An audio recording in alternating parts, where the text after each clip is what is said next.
Yalla Boker, Besham Hashem Naaseh Benatzler, en ce mardi matin 15 du mois de février et 14 du mois de Adar Aleph. On est dans Purim Katan, comme vous le savez, Be'ezrat Hashem Yitbarach, Vital Shmolaat. Je suis racheté ce matin Be'ilum Shem Anonyme, Shem Varech, et Taïchat Tznoa, pour remercier Akadosh Baruch Hu de tous ses bienfaits et beaucoup de bracha, Kol Am Israël, bracha Ba'atzlacha.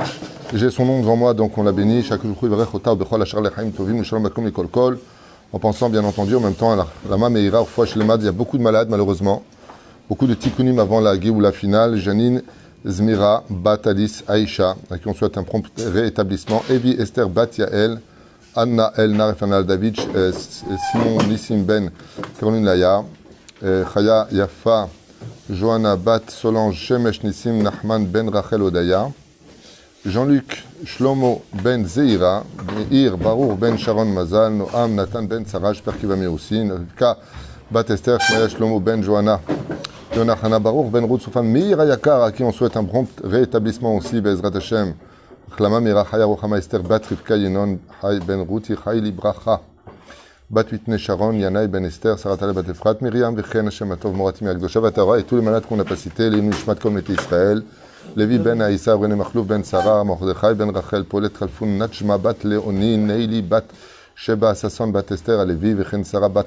Hnina, Eli Elman Ben Mazal, Mordechai Ben David Atia, Julo Yom Tov Ben Yasmin Yadan. Et aussi, juste un tout petit instant, non, j'ai pas son nom ici, dommage pour eux, tant pis. Ah si, attendez un instant, je viens de voir.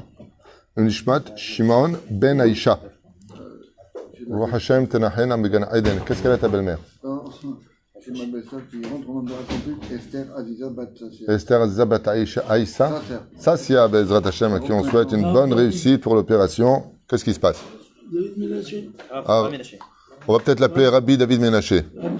Bezrat Hashem. Tov, on commence le premier shiur du matin, un shiur très très important contre toute attente, qui va nous parler de « Allons voir un Rav ». Vous savez que la Gemara, dans Masechet Avot, nous dit « Assez, Daniel, il y a un examen après sur ce que je dis.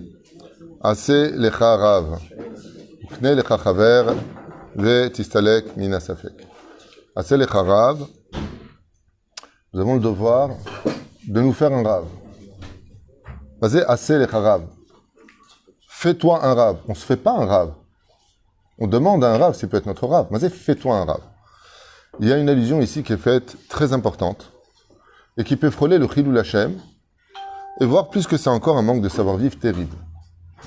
Je m'explique. Un Rav, il n'a en général qu'une spécificité, c'est la Torah.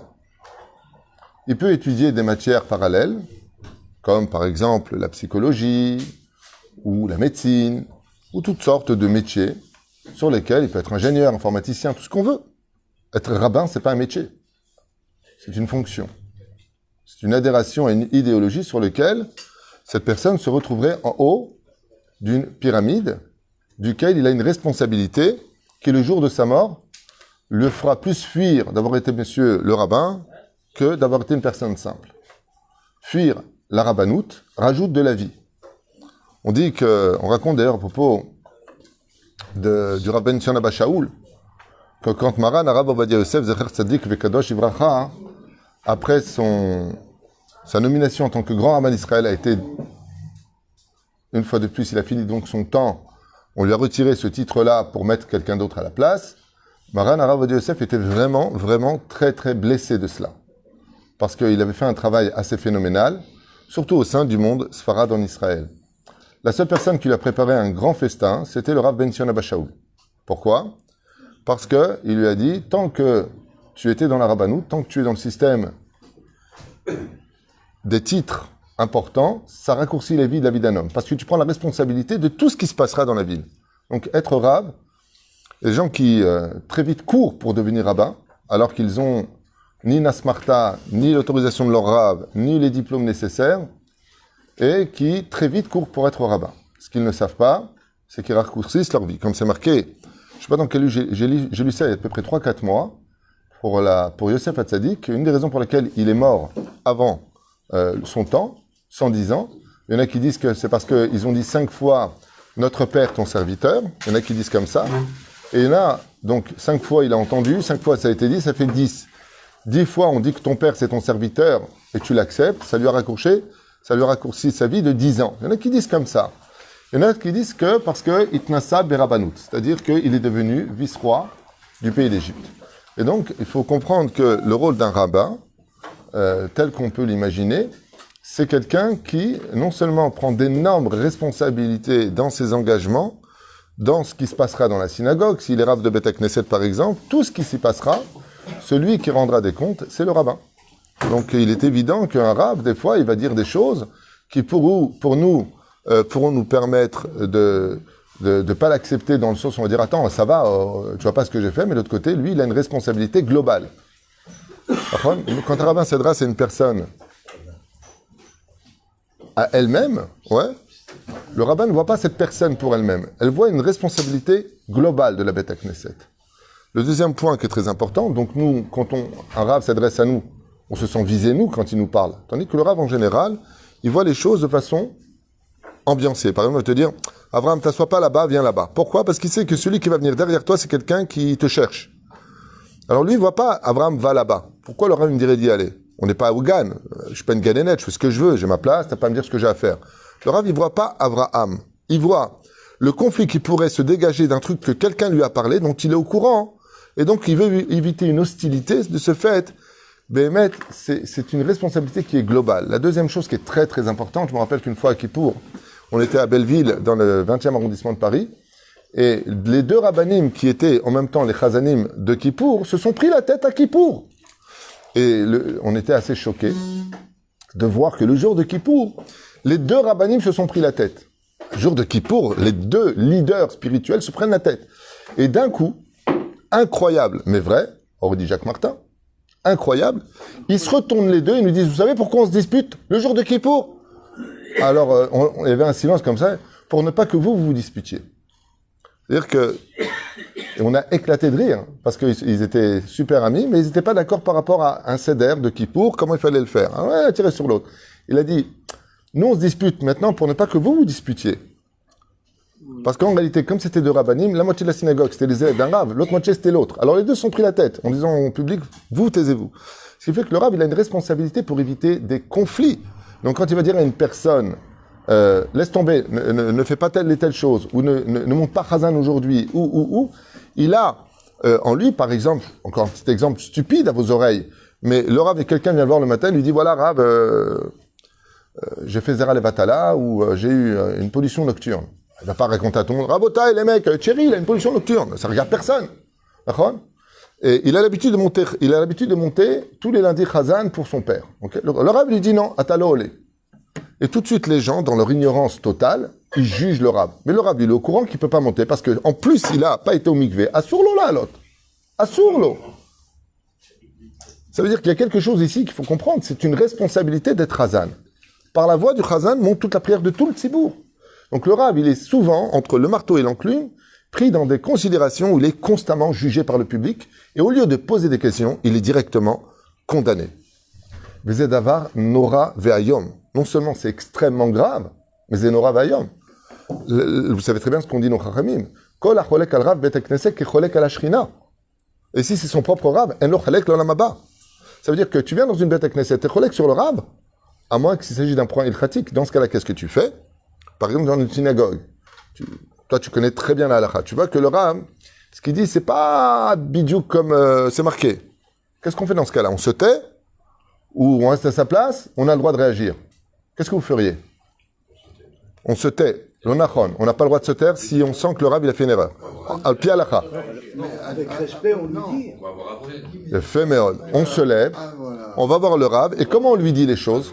En cachette, avec honte, avec tout ce monde, avec amour, avec... Je pense, donc je suis. Non. Il est écrit, donc toi, tu vas voir le rab et tu lui apprends au rab les halachot. Non, mais excuse-moi, Assour. vous nous avez appris. Tu le connais pas, il t'a jamais vu de sa vie. Vous nous avez appris, t'es mytho, quoi. Je vois avec Elia Cohen. Hein? Non. Il a fait une remarque, il a été... Avec respect, avec distance. Non, avec respect, c'est sûr, on n'est pas des sauvages. Non, mais tu viens dans une bête de Knesset, tu vois que le rab, Bémet, il aurait peut-être fait une erreur. les lois de Shabbat sont très compliquées. Et il dit par exemple le nom du Rav Ovadia Yosef, Kacha Posek. Et toi, Mina Shamaim, tu viens de finir Chazon Ovadia El Chot Shabbat, et la Keta qui est en train de dire, Zelo Rav Ovadia Yosef. C'était peut-être par exemple le Rav, le Or Letzion, Dougma. Et il dit ça au nom du Rav Ovadia Yosef. C'est pas très grave dans le Tarkles des choses. Mais c'est très important, à Omer Beshem Ambro, il faut dire les références des gens concernés. Mais bon, on remarque que Bémet, dans la halakha, il s'est trompé. Après, en aparté. Alors en général, ce qu'il faut faire, Vadaï, jamais en public, on va voir le Rav. Et on lui dit, excusez-moi, Mechila, je peux vous poser une question? Il me semble, parce que j'ai étudié cette Keta-là il n'y a pas tellement longtemps, et j'ai pas lu comme vous. Si c'est des halakhot, si c'est du moussard, attends, moussard propre, bien sûr, ou la paracha de la semaine, il sort un truc, non, j'ai jamais lu ça. Il y a des gens comme ça. Rav, d'où vous tenez ça? J'ai jamais lu ça. Tu mets une boule rouge, c'est parfait. Moi, c'est j'ai jamais lu ça. T'as lu toute la Torah. Si c'est Maran Rav Ovadia Yosef qui dit ça, je comprends. Rav Ovadia Yosef, il est assis, il écoute quelqu'un qui dit quelque chose, il dit j'ai jamais lu ça. Là, oula, pourquoi je vous parle de ça? Parce que il faut comprendre que, comme je vous l'avais déjà dit il y a plusieurs années de cela, hein, au nom de Rabbeinu Nachman ben Fega, qu'il y a malheureusement aujourd'hui, particulièrement aujourd'hui plus que jamais, puisque Rabbi Nachman avait mis en garde ses élèves, qu'à la fin des temps, hein, il y aura malheureusement une situation ambiguë de personnes qui ne sont pas rabbins. Maman, ils sont pas rabbins, ils n'ont pas de asmarta. Donc je vous l'ai déjà dit, qu'est-ce que c'est être un rav? Ça a plusieurs conditions. La première, un rav est obligé d'avoir un rav, c'est d'abord Rishon. Un rav qui n'a pas de rav, l'olé d'abekbo. Si vous connaissez un rav qui se dit rav, qui n'a pas de rav, qui n'a pas un rav vraiment attitré. Pourquoi? Pour aller le voir. Et c'est très important. Parce que la seule personne qui peut vraiment réprimander la personne, c'est le rav du rav. Et ça m'est déjà arrivé une fois dans ma vie. J'ai rencontré un rav et j'étais pas du tout d'accord avec ses enseignements. D'accord? Et je lui ai demandé s'il avait un rav. Il m'a dit oui. Je prends le téléphone, il était à Bnei Brak. J'ai eu au téléphone, je lui ai expliqué les tenants et aboutissants. Il m'a répondu avant même que je commence. Ah, vous me parlez de lui. Laissez tomber, c'est une catastrophe, c'est plus mon élève. Oh, Zegvar Shoné Akol. Il m'a dit comme ça de sa bouche. C'était le plus garois de tous mes élèves à Yeshiva. Ou Loa Talmid Sheli, Voivavo qui dit que c'est mon élève. Avant que je commence. Il m'a donné son nom avant même que je commence. Lama, parce que je trouvais que ses enseignements étaient dangereux. Première règle, il faut que le rav est le rav. Deuxième chose, qu'il ait une asmarta. Ça veut dire que... Un assentiment. Un quoi? Un assentiment. Assentiment, ça veut dire? Non, comment dire, assermenté. Il soit assermenté en tant que rav. C'est-à-dire il fait ses examens. À l'époque, il n'y avait pas Echal Shlomo pour faire les examens aujourd'hui des Teuda de rav. Par exemple, les rabbanim de l'époque de mon rav, ils n'allaient pas Echal Shlomo. Mon rav a été assermenté rav par qui d'après vous? Le rav Ben Shona Bashaoul, le rav Yehuda Tzadka et le rav Ovadia Yosef. Et le rav Messas. Ils étaient 4 à lui faire les examens. D'accord? Donc, quand il est passé pour recevoir cette Teuda de rav, le rav Ari Garbian, j'ai dit, rav, vous avez été devant Echal Shlomo. Il m'a dit, allez, vaille. Echal Shlomo donne une feuille à remplir. Il dit, non, moi je me suis retrouvé en face de 4 géants en Torah. C'est là-bas qu'il a eu sa asmarta de rav. Donc, s'il a une asmarta de rav, ça veut dire qu'il a été nommé rav avec des gdolim, qu'il est reconnu en tant que tel. Yenematov Manaim. La troisième chose la plus importante de toutes, c'est qu'il est une irat shamaim boletet. Ça veut dire que vraiment on voit quelqu'un qui dans sa conduite, c'est pas quelqu'un qui se la joue, c'est pas quelqu'un qui court après l'argent des gens ou qui court après les honneurs. Chez Bémet, Orim Shu Ben Adam, Yushav, Shelomet Torah, Sheshu irat shamaim. Il dit Metze, Bémet. Après, le niveau de connaissance, Dieu préfère des gens qui ont moins de connaissances et plus de irat shamaim que des Google ambulants qui n'ont aucune irat shamaim. C'est pas ce qui compte la connaissance. Bien sûr que c'est important. Je finis mon phrase. Mais la reine, Bisiata Lishmaya, s'il n'y a pas ces conditions-là, après, il y a les conditions du feeling avec le rav. Il y a des rabbanim qui sont, par exemple, beaucoup plus midatadin. Il y en a d'autres qui sont beaucoup plus cool. Il y a des gens, je me rappelle qu'une fois, Maurice m'a dit ici, moi, si le rav, il tape pas sur la table, il parle pas de Geinam, je fais pas de tchouva. Comme ça. Il a besoin que ça. Et il y en a d'autres, si c'est le cas, ils supportent pas, ils se lèvent et ils s'en vont. Il y a des gens qui aiment une Torah de Chassidut, il y a des gens qui aiment une Torah, mamash, volcanique. Après, c'est chacun son petit pouce. Il y a des gens qui feront jamais de tchouva avec tel mouvement, mais ils feront tchouva avec un autre mouvement. Moi, je connais quelqu'un qui a fait tchouva. Il a écouté le côté orthodoxe, ça l'a pas accroché. Le côté Breslev, ça l'a pas accroché. Le côté Lubavitch, ça l'a pas accroché. Le côté... Il est parti une fois au Merkaz Arabe, ça lui a parlé. Ah, voilà, la Torah avec... voilà. c'est plus cool pour lui, c'est plus... je veux dire, plus cool, c'est pas une critique, mais c'est une Torah qui lui parle plus, la malo. La malo. Kol echad imazeh shelo. Donc si tu as tendance à Megama, mais une fois que tu as ton Rav, tu as ton Rav. Ma chez Mafria, c'est que malheureusement, et j'insiste beaucoup sur cette Nekuda-là, beaucoup de Chilul Hashem peuvent sortir de relations entre aller voir un Rav pour des problèmes et ce que nous venions réellement chercher. Par exemple, un exemple très connu. On a une question. On va voir un Rav, et la réponse qu'il nous donne ne va pas du tout dans le sens de ce que moi j'aurais pensé ou ce que j'aurais voulu. Qu'est-ce que je fais? Je vais aller voir un autre Rav. Et lui, il est déjà un peu plus mitigé. Je vais voir un troisième Rav qui me dit, écoute, dans l'absolu, ouais, tu pourrais. Ah, ben voilà, je peux. Assour de faire ça. Assour. Moi, quand on vient me voir au bureau et qu'on me dit, j'ai déjà été voir un Rav, je mets dehors. Tu viens me voir moi. T'as été voir un Rav. Non. Pourquoi? Pourquoi c'est un Chilul Hashem? Parce que les rabbanim, je parle des vrais rabbanim. C'est-à-dire, je parle pas de ceux qui apprennent 2-3 halachot, tas de trucs machin, ils se la barbe, ils mettent des vidéos. Je parle pas de ça. Je parle pas de ça. Je parle de vrais rabbanim. D'avoir un tamid racham. C'est-à-dire, Machouan, Martin assez. Mazé assez les Rav. Mazé assez. Pérouche Adavar, quand tu as ton Rav, assez, Machou Omer. Fais ce qu'il te dit. Et malheureusement, je me suis moi-même heurté dans plusieurs expériences à expliquer à des choses. Alors, on va voir le Rav Tuitou. Ouais, le Rav Tuitou, il se connaît là-dedans, patati patata, ce que tu veux. Et je leur dis des choses, seulement un des deux n'est pas d'accord. Pourquoi? Ben parce que je lui donne pas raison. Ma aussi manashim, yotzim bachutz, viens, on va voir un autre Rav. Je veux plus aller le voir, lui. D'abord, tu m'as fait perdre du temps, avec tout le respect que je te dois, parce que moi, j'ai pas que ça à faire que t'accorder du temps si c'est pas pour m'écouter. Ça, d'ailleurs, souvent, dans mes rendez-vous, avant de commencer, je dis, attends, juste un instant, pourquoi vous venez me voir, moi? Pourquoi vous venez me voir, moi? Les rendez-vous sont gratuits, je demande rien à personne. Mais si c'est pour vous écouter pendant une demi-heure, vous expliquer pendant une demi-heure et vous donner mon point de vue par rapport à la halakha de ce que vous devez faire, pour sortir dehors en disant « Ouais, mais non, on va aller voir un autre Rav », vous avez fait d'abord une avéra. Vous m'avez volé du temps. Quand je parle de moi, je parle de tous les autres rabbanim. Assour de faire une chose pareille. Tu ne peux pas aller voir un Rav, lui exposer ton problème et dire ensuite « Ouais, mais oui ou oui, mais non ». Ne va pas le voir. Moi, j'aimerais bien, hein, au niveau des pourcentages, je vous donne la parole. Vous êtes assez nombreux derrière la caméra. Je vous pose une question. Vous allez chez le médecin. Le médecin vous dit que vous avez une angine. Il vous donne des antibiotiques. Qu'est-ce que vous faites dehors? Ouais, mais non, n'importe quoi, ce médecin. Non, bémet. Rak shoel etrem. Pourquoi un médecin, il aurait plus de valeur qu'un rabbin? Lama, mais faut zéba. Le Ben Ishraï écrit sur ça, Davar Nora Ve'ayom. Le Ben Ishraï. Il dit, les tsarenu arabes, malheureusement, il y a des gens qui croient que rabbin, c'est uniquement mariage, brit mila, bar mitzvah, deuil, voilà. Truc cérémonial, religieux, pour lequel, les rabbanim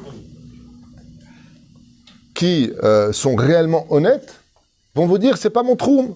Tu viens voir pour un problème de Rochen Mishpat, tu as un conflit avec une personne au niveau du travail, il va te dire, va chez un dayan. Les rabbanim ne cherchent pas à avoir, en général, le plus de visites possible pour des questions sur lesquelles ils auront des comptes à rendre à 120 ans. Comprenez bien que les conseilleurs ne sont pas les payeurs, j'ai fait un cours sur ça. Et la reine, c'est meot ramour. Meot ramour. Je me souviens qu'une fois, j'ai eu même une personne ici qui est venue, que j'avais estimé être problématique, il avait un problème psychologique. Dans ce cas-là, c'est pas un problème de shlambaït. Soigne-toi et après on fera un shlambaït. J'ai refusé le shlambaït. Sa femme, par la suite, a divorcé. Il a fait courir dans la ville que je les avais fait divorcer. Comment c'est possible une telle ch'touillotte? Je t'ai même pas fait le shlambaït. Je suis en droit de dire oui ou de dire non. Pour moi, tu as un problème. Attends, on va dire à une personne, monsieur, vous avez un problème. Il va dire, pour qui vous êtes? Pour qui vous prenez? Donc tu rentres dans un conflit. Qu'est-ce que tu fais? Le chacham, il rentre pas dans le conflit. Je suis désolé, je n'ai pas le niveau de vous faire un shlambaït, courtoisement. Il y a d'autres rabbanim. Bah, c'est mon droit. Ouais. Ah ouais, il nous a refusé un shlambaït, il n'a pas voulu que je garde ma femme, mais il m'a fait divorcer. Comment? Echef Charles Omar de Varkazé. Echef Charles Omar de Varkazé. Ou pire encore. Ou pire encore.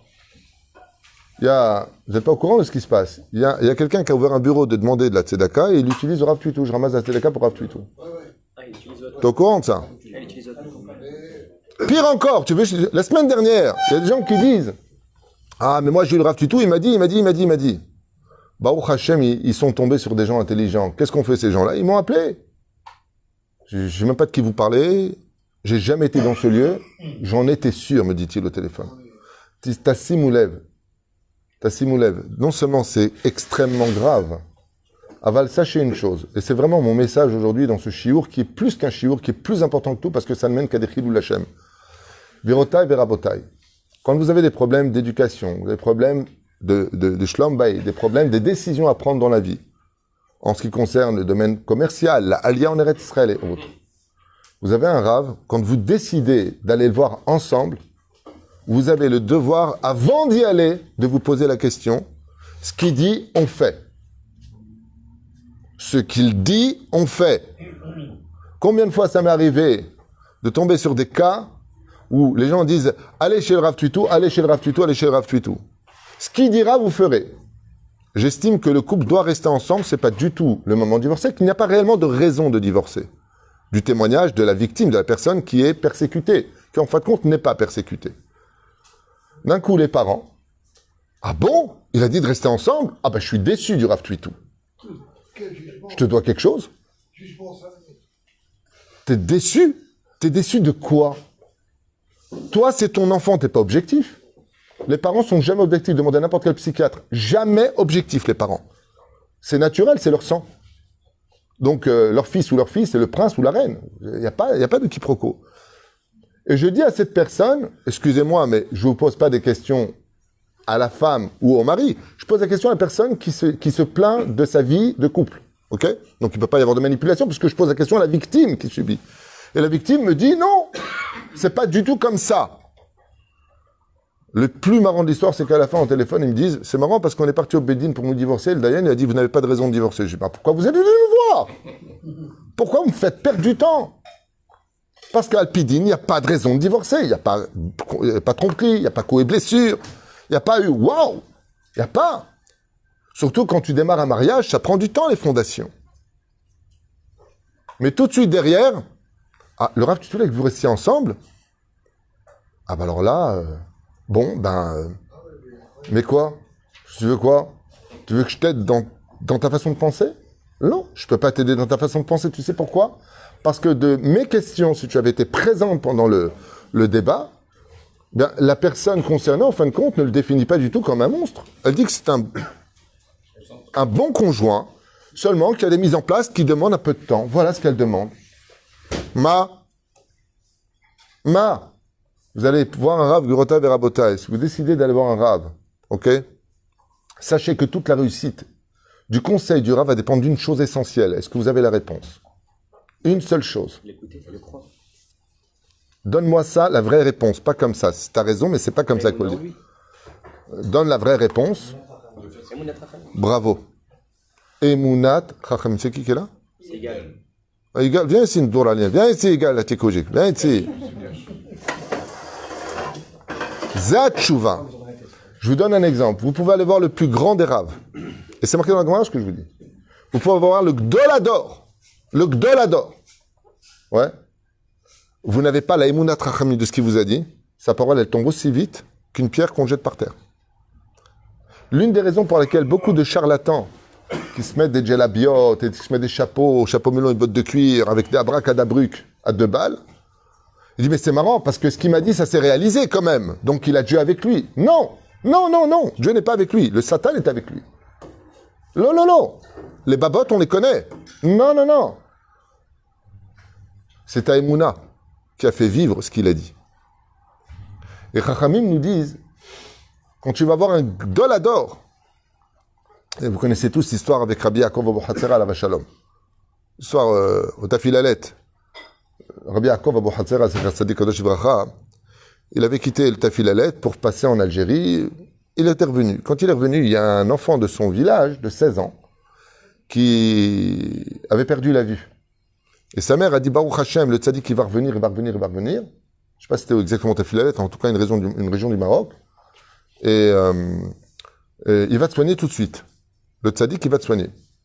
Quand est venu Rabbi Yaakov Abu Hatzera dans le village, comme ils ne voyaient pas du tout les femmes, ils ont envoyé le mari. Le mari, il a demandé à Rabbi Yaakov Abu Hatzera de venir soigner son fils. Et vous savez que lui, il avait un miracle très spécial, il soignait beaucoup avec ses babouches. Rabbi Yaakov. Et quand l'enfant s'est présenté devant lui, il lui a passé les babouches devant le visage, devant les yeux, et l'enfant a retrouvé complètement la vue, 6 sur 6, des 2 yeux. Quand Rabbi Yaakov s'est retourné, qu'il est parti, il est redevenu aveugle. Et l'enfant, il a crié, mais pourquoi j'ai reperdu la vue? Et Rabbi Yaakov lui a crié comme ça, hein, à cause de ton manque de Emunat Rachamim. Tu crois que dans le ciel, on n'a pas entendu ce que tu as dit? Qu'est-ce qu'il peut faire, celui-là, pour moi? Mishum Shelo Emanta. Tu n'as pas donné de crédit en Emunat Rachamim, ça ne peut pas se réaliser. Ce qui fait que tu viens voir un rav pour un shlom bayit. N'importe quel rav, au moins spécialisé, un thérapeute.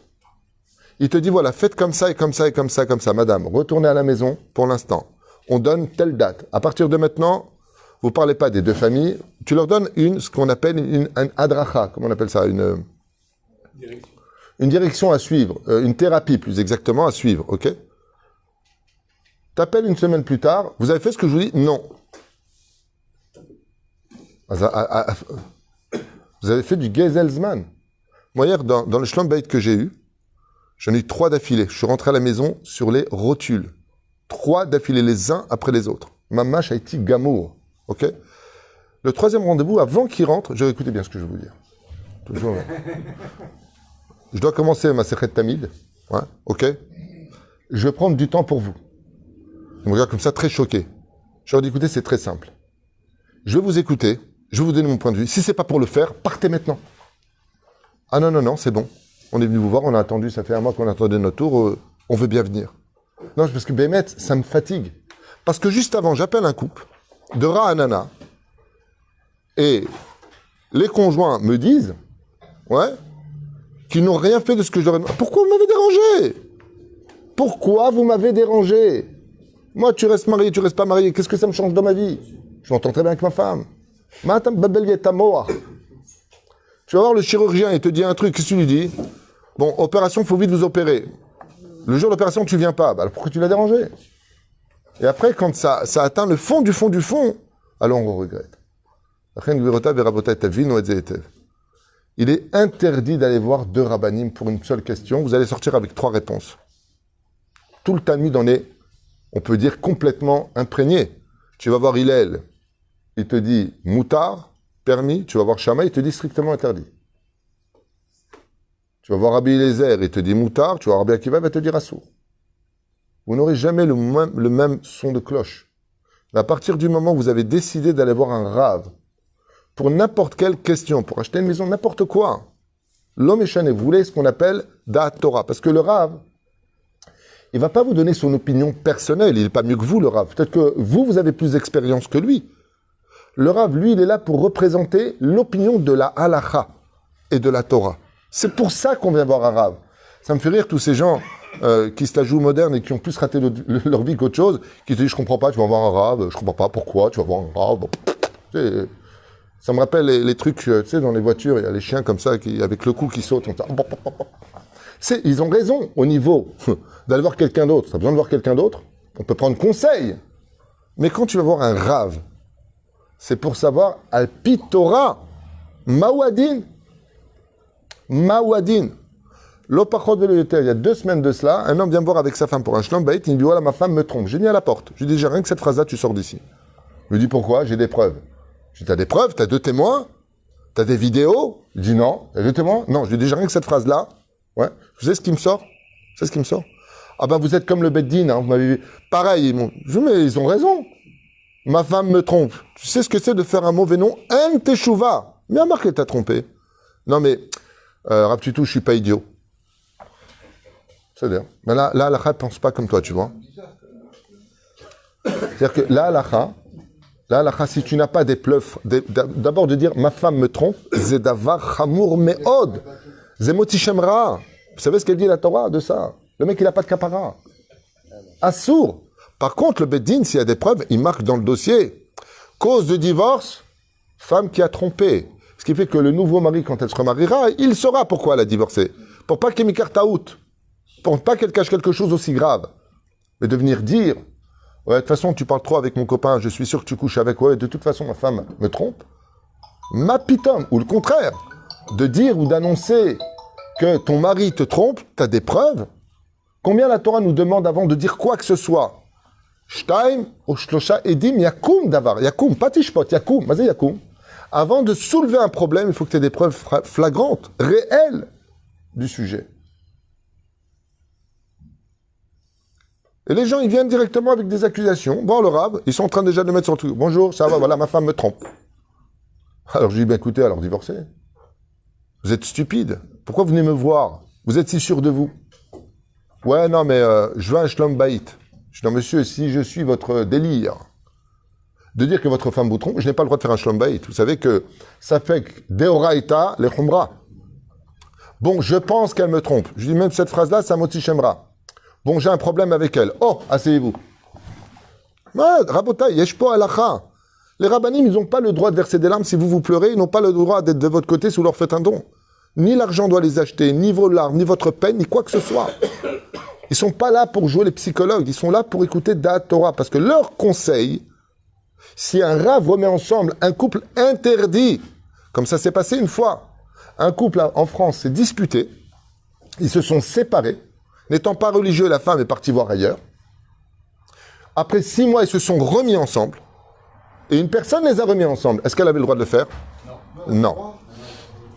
Non. Et là, par contre, il y avait toutes les preuves. Est-ce qu'on a le droit de faire un shlom baït dans un cas pareil? Non. Encore un cas. Je vous pose une question. Un couple se prend la tête, ils viennent pour un shlom baït. Je vous parle d'un cas qui m'est arrivé il y a 3 ans ici dans mon bureau. Le couple arrive devant moi, j'étais mort de raideur. Jusqu'à aujourd'hui, quand je les croise de temps en temps, ils font toujours comme ça. Ah, vous allez comprendre pourquoi. Juste une petite chose très importante, vous allez kiffer. Shalom, shalom, shalom, shalom. Voilà, ça va pas du tout. On se prend trop la tête. Le mari me dit, j'en peux plus. Et elle me dit, ah non, mais moi, c'est fini. De toute façon, je sais même pas pourquoi on vous a dérangé, que vous êtes rave. Ok. J'écoute. Et puis, je dis un truc qui va pas chez eux. La Ktuba, vous l'avez fait vérifier? Ils me disent oui, la Ktuba, on l'a fait vérifier. Oui, parce que après les mezuzot, on fait des Ktubot maintenant. Donc c'est important de vérifier. Et puis, je ne sais pas pourquoi que je me met cette question dans la bouche qui a été le dévoilement de ma vie. Pour eux, ça veut dire que le dévoilement de ma vie, ça veut dire que c'était un... Racontez-moi votre rencontre. Et là, j'étais en instance de divorce quand j'ai rencontré. Séparé, attention, Rav Toutou, séparé de mon mari. Hein. Ouais. Et donc, je l'ai rencontré. Et donc, je lui ai dit, vous n'étiez pas donc religieuse du tout à l'époque. Ah non, pas du tout. Donc, vous avez fait des bêtises ensemble, vous êtes allés au lit ensemble. Le mari me dit, oui, tout à fait. Mais elle n'avait pas eu son guette. Et là, elle me dit, j'ai eu 3 mois plus tard. Je lui dis, vous savez que votre mariage, votre union est strictement interdit à l'pi halakha? Il me regarde comme ça, il me dit, ça veut dire quoi? Ça veut dire que votre mariage n'avait pas le droit d'exister. Vous avez été l'amant d'une femme mariée, mais non, Rav Tuitou, elle était séparée. La Torah, elle te dit qu'elle est mariée, Matarotse, Alpi Torah, cette femme qui strictement interdit ta vie. T'es parti avec, alors qu'elle n'a pas eu son guette, tu n'as pas le droit de te marier avec. La femme me regarde en se prenant, elle me dit, oui, mais on est mariés quand même. Je dis, le problème, c'est que, je vais vous dire ce qui se passe. Qu'est-ce que dit la halakha dans le cas où un couple n'avait pas le droit de se marier et qu'ils n'ont pas dit la vérité au Beddin, c'est-à-dire en ouvrant le dossier, qu'est-ce qui se passe? Ils sont mariés et ils ont eu, je crois, 4 ou 5 enfants, peu importe. Maosim. Alors je regarde comme ça et je dis, écoutez, il y a un Superman qui vous a sauvé votre couple, mais c'est vous qui lui avez coupé les pattes. Le Rav Ovadia, Zecher Tzadik Vekadosh Ivracha, il dit que si un couple n'avait pas le droit de se marier, et que malgré tout ils se sont mariés, s'ils ont éduqué leurs enfants au Talmud Torah, et qu'ils vivent dans un total shalom, on ne les fait pas divorcer. Et d'un coup, devant moi, vraiment à mourir de rire, le mari prend la main de sa femme elle lui prend sa main et dit « Non, mais nous, on a des problèmes comme tous les couples. » Je regarde comme ça, je dis « Ah bon ?» Le mec me dit « Non, mais en réalité, on s'adore. » Il se lève, je dis « Vos enfants, ils sont où ?» Ah, ils sont au même l'Artidati, mais on va leur prendre un raf privé pour qu'ils soient grands en Torah. Et tout va bien, Rav Tuitou. Tout va bien. Pourquoi je rigole? Parce que 2 mois plus tard, je les ai vus dans la rue. Dès qu'ils m'ont vu, ils sont du bras, on fait comme ça. Style, tout va bien entre nous. Aval, pour savoir ça, il faut étudier la Torah. Quand tu veux remettre un couple ensemble, ça te lit le mot Torah. Ce qui fait que quand vous allez voir un rave, si c'est un vrai rave, c'est pas son opinion personnelle qui va vous dicter. C'est qu'est-ce que pense le Da'at Torah par rapport à votre statut de couple, par rapport au fait que Alpi Din ou Alpi Halacha, le fait d'aller prendre un travail ailleurs, est-ce que c'est permis Alpi Halacha? Est-ce que ça va pas venir aux dépens de ton étude? Est-ce que tu vas prier en minyan? Le Rav y voit toutes les dimensions spirituelles. Est-ce que ta femme va pouvoir se débrouiller avec les 6 gosses que vous avez fait à la maison? Maintenant que toi, tu vas trouver un travail au bout du monde, qu'est-ce qu'en pense ta femme? Est-ce que tu as la bracha de ta femme? Toutes ces dimensions rentrent à l'intérieur de la question que le Rav se doit de donner en conseil. Il va pas voir le côté pratique de l'argent qui rentre plus. Il va voir tout un contexte. Si Alpi Halacha Bichlal, c'est moutard. Est-ce que Alpi Halacha, quel est le contrat d'abandonner un travail? Tu pars du jour au lendemain. Est-ce qu'il n'y a pas un temps prescrit? Est-ce que Kolze, le Rav, se doit de le faire? Mais une fois qu'il vous a donné son opinion, qui vient de la Torah, vous avez le droit de lui dire, excusez-moi, ce que vous dites, c'est de la Torah, on est bien d'accord? Vous êtes en droit de lui dire, gentiment. Mais une fois que c'est fait, évitez de l'élachlech, évitez de vous servir des rabbanim, ou d'essayer de les mettre dans votre poche, ou aller, au pire encore, d'aller chercher des rabbanim qui iront dans le sens de vos opinions, car la Torah n'est pas là pour aller dans le sens du poil, elle est là pour trancher une réalité, pour un meilleur avenir, car la Torah a toujours raison. Et nous, par contre, la seule chose qui nous donne raison, c'est notre objectivité personnelle. C'est ce que je pense. La Torah, elle te dit, Al binatecha al tishaen. Ne te repose jamais sur ta propre opinion. Va voir d'abord ce que dit la Torah. Baruch Adonai Leolam.